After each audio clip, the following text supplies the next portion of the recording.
Johan atau yang lain, Mega? Ya, aku sih Jimmy ya, satu lagi. Ya. Nah, ini aku ketika jadi guru kemarin, guru SD ya, aku menemui murid-murid itu terutama yang perempuan sangat menggilai Apa? Kurang keras, Yup. bintang menggilai bintang Korea. Oh, Jadi K-pop idol. itu loh. Ya. Tuh, gitu. Nah, kamu nanti mereka itu sampai apa ya, bisa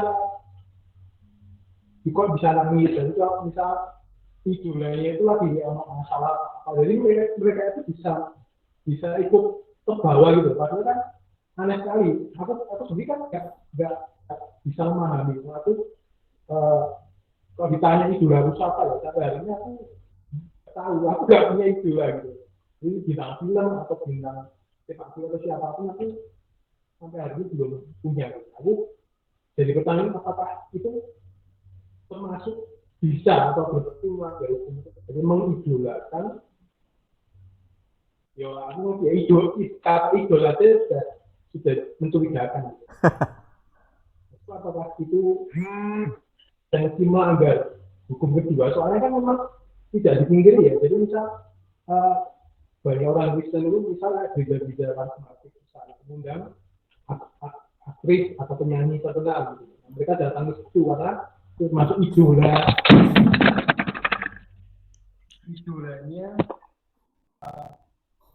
dalam bermusik atau apapun peserta yang tapi lagi yang terakhir yang terima kasih. Ya, batasnya memang agak susah karena seni ya. Tapi kalau dia bilang idola ya itu tadi dari unsur apa istilahnya semantik kata frasa yang dipakai pun sudah jelas salahnya idol. Nah, kalau kita analisa batasnya adalah pengaruhnya, kalau saya sih begini ya. Jadi kalau orang sampai mengeluh-elukan gitu-gitu, itu sudah rawan bahaya. Gitu. Jadi kalau sudah itu kan drama ya. Kadang orang nonton drama sudah seperti kejadian nyata, dianggap kejadian nyata. Bahkan pemain antagonisnya dibenci, itu kan jadi artinya itu ada dosa itu pasti. Jadi orang sampai terlarut dalam cerita, terus membenci manusia aslinya di otaknya ini. Otaknya penuh dosa. Otaknya idol, ada roh idol. Jadi orang menyukai idol over ya itu ya. Itu berarti ada rohnya. Tidak murni pemikiran seni, tidak murni hobi itu tidak bisa. Pasti ada rohnya. Nah gitu. Prinsip saya begitu sih.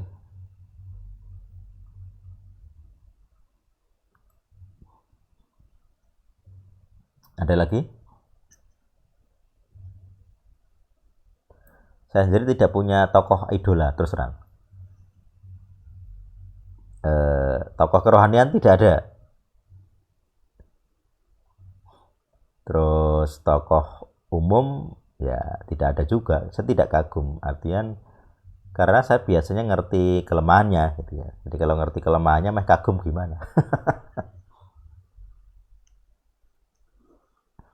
Orang rohani saja punya kelemahan gitu, apalagi orang-orang tidak rohani pasti punya cacat gitu.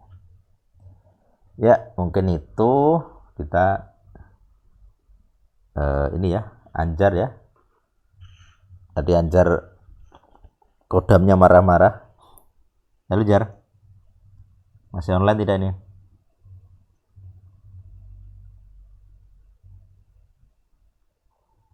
Nggak boleh dipanjer kok, nggak online. Ya intinya saya tidak tahu sih ini yang apa namanya yang dianjar ini kan seringkali manifest gitu ya kalau kita bahas hal penting gitu ya. Jadi elon-elon gitu, manifestnya elon-elon. Jadi yang dibahas orang lain sejak dulu seringnya di grup itu ya ikutan gitu ya. Tapi tidak jelas itu rohnya apa. Gitu.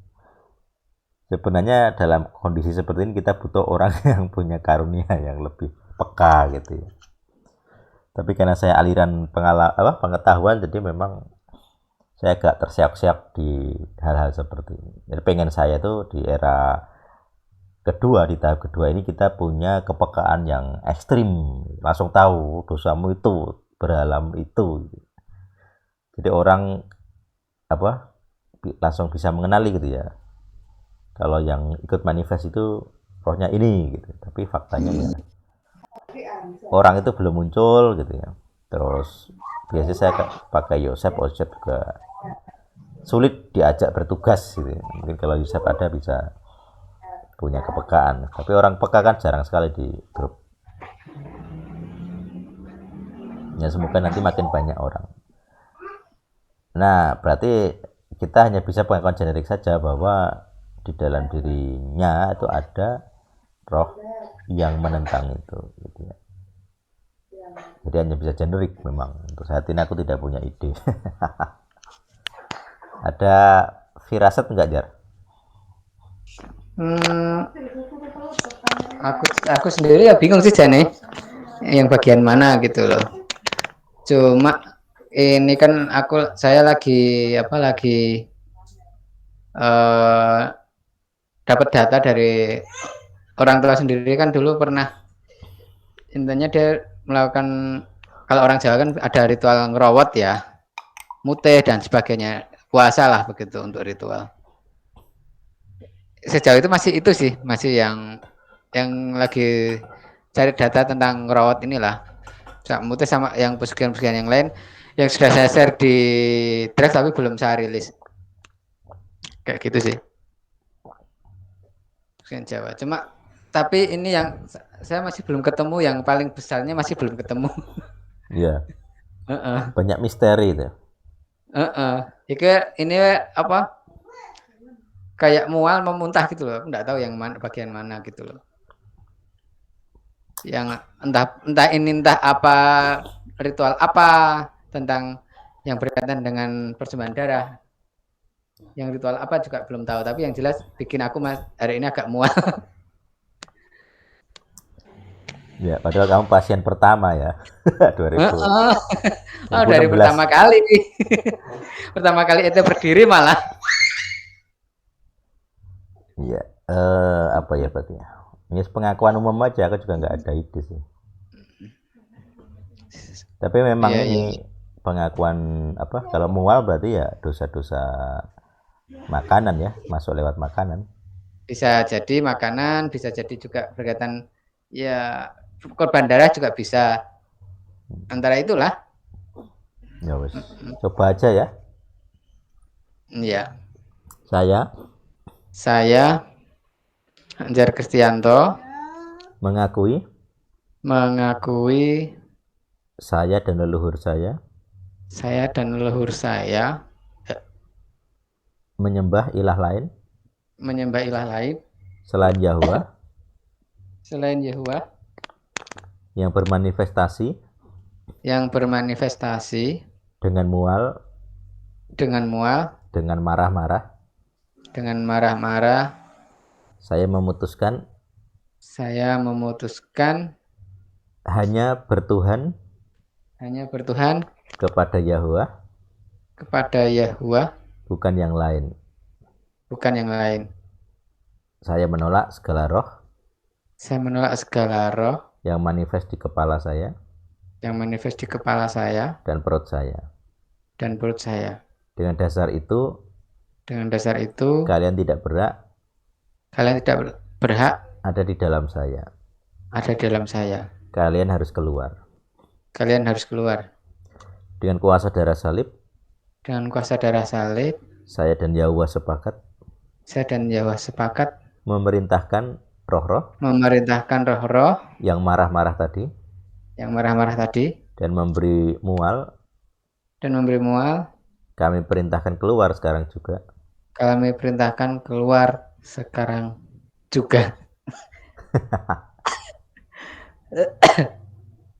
Pergilah ke lembah kehancuran.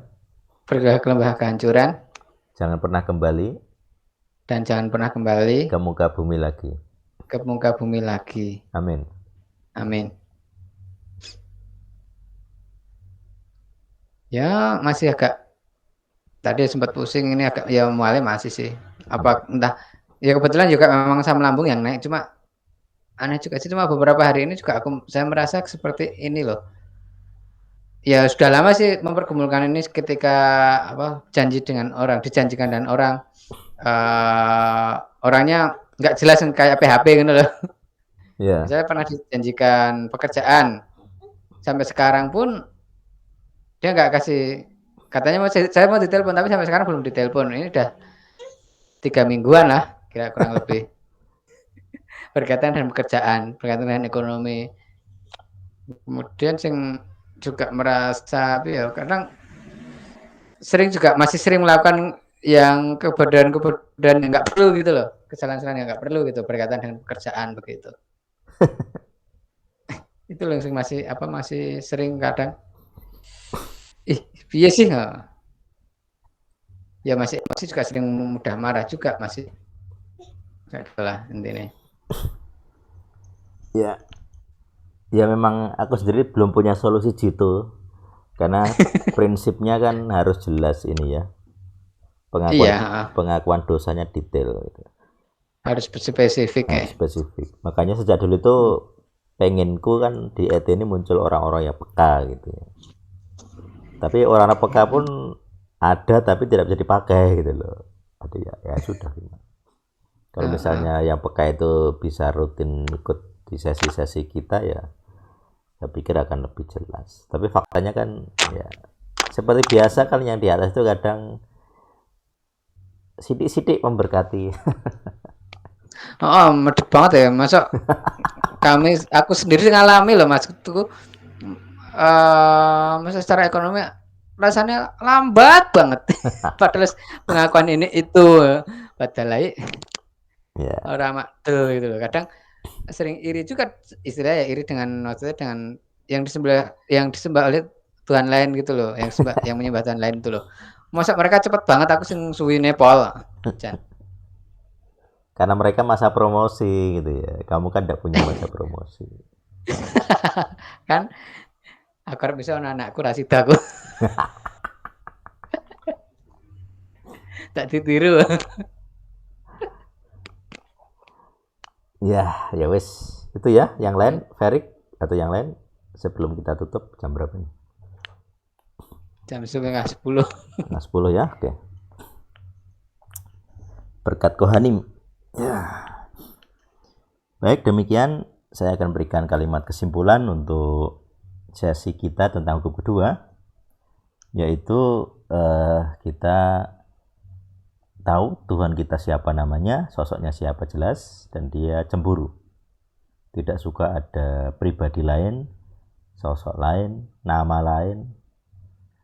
Tidak suka ada kita wujud-wujud penyembahan, gambaran-gambaran ke Tuhan lain lah gitu. Itu jelas. Jadi makanya pertanyaannya adalah perenungan kita selanjutnya siapa Tuhan lain itu gitu. Seperti tadi di Anjar juga ada reaksi tapi nggak jelas Tuhan lain itu siapa ini. Yang reaksi ini siapa nggak jelas. Makanya ya belum ada solusi gitu. Jadi selama belum ada kejelasan siapa Tuhan lain yang kita sembah ya kita hanya bisa ya riset cari tahu saya terikat kepada perjanjian apa. Saya sendiri masih ada beberapa kecurigaan gitu ya. Ada hal-hal yang saya sendiri masih merasa kayak di blok gitu ya. Saya tidak tahu gitu ya. Saya tidak tahu masalahnya apa. Tapi dari sisi gejala saya mengenali gitu ya. Nah, kadang pengalaman dengan ketuhanan kok mirip dengan kesetanan gitu. Jadi misalnya dalam ketika muncul sesuatu di pikiran saya kan kadang memang berkuasa gitu ya. Terjadi beneran gitu. Dan itu sesuai legal ground ketuhanan gitu. Itu memang kehendak Tuhan gitu. Tapi seringkali kok tidak ada kuasanya gitu. Artinya kan ini ada dari sumber yang sama dari pikiran saya, ada kadang yang nampaknya Tuhan yang asli tapi kok kayaknya Tuhan yang palsu, KW gitu ya. Ya saya rasa itu juga pergumulan kita semua ya. Ya, semoga kita terus bisa ketemulah gitu ya. Dan untuk ini setiap orang yang mendengarkan Sema dengan pengajaran pada malam hari ini hukum kedua, juga untuk orang-orang yang akan dipanggil Tuhan untuk masuk, dan pasti ada gangguan-gangguan ya, tadi gangguan HP. Ya udah biasa sih, tapi ya mari kita memberkati, kita berdoa dan juga menerima berkat Tuhan. Diberkatilah kita semua yang Sema mendengarkan pengajaran hukum kedua, bersedia mengenal yang asli, Anoki Yehuwah itu, terus bersedia membersihkan diri terhadap yang palsu, bersedia dengan rendah hati mengakui bahwa hidup kita pasti ada jejak-jejak kepalsuan, ketuhanan. Nah, diberkatilah kamu di dalam segala usahamu, yang masih menderita berkaitan dengan ekonomi, biarlah diberkati. Berkat Tuhan ini akan mengalir, menembus, membatalkan, mengalahkan segala kutuk dan mengusir segala kehadiran roh-roh kutuk yang menghalangi kesuksesan dan juga merusak ketenangan jiwa. Maka berkat ini kedamaian shalom kepada kita semua yang Sema mendengarkan hukum kedua dan melakukannya, membersihkan diri dari segala kepalsuan. Kesehatan bagi kita, kesehatan jasmani, kesehatan jiwani, tidak lagi stres, tidak lagi fase down, tapi kita memiliki mental yang sehat, jiwa yang sehat, tubuh yang sehat, tidak bisa sakit kalau bisa ya, dan juga roh kita sehat. Artinya karunia-karunia yang Tuhan inginkan bisa muncul dalam hidup kita tanpa halangan. Seringkali roh yang tidak sehat berarti dia dihalangi untuk menampilkan karunia-karunia rohani. Maka sekarang berkat itu sudah kita miliki dan kiranya itu bermanifestasi, terbukti pada waktu. Diberkatilah segala keluarga kita, anak cucu kita, segala relasi kita, pasangan kita. Dan juga untuk setiap alat-alat yang kita pakai juga kiranya diberkati, ditutup bungkus dengan kuasa darah salib. Saya dan kami dan Tuhan di Dewan Langit beserta seluruh Dewan Langit sepakat menolak campur tangan si jahat yang menghalangi orang-orang yang datang, yang kami undang. Pasti mereka akan dihalangi dengan alat lah, alasannya dengan kesibukan lain. Maka kami ingin hari jadwal ini menjadi prioritas di mana Tuhan membersihkan segala kesibukan mereka dan orang bisa menyediakan diri, menyediakan waktu untuk hadir. Kuasa Tuhan akan bekerja bagi setiap orang yang terpilih. Nah, ini memang ya legal ground orang terpilih ya. Maka biarlah orang-orang yang terpilih ini punya kesempatan mendengar, punya kesempatan bersama-sama kita untuk belajar bersama-sama, dimuridkan. Tuhan hidup memeteraikan mandat ini di dalam nama Yesua Sang Masiah. Amin.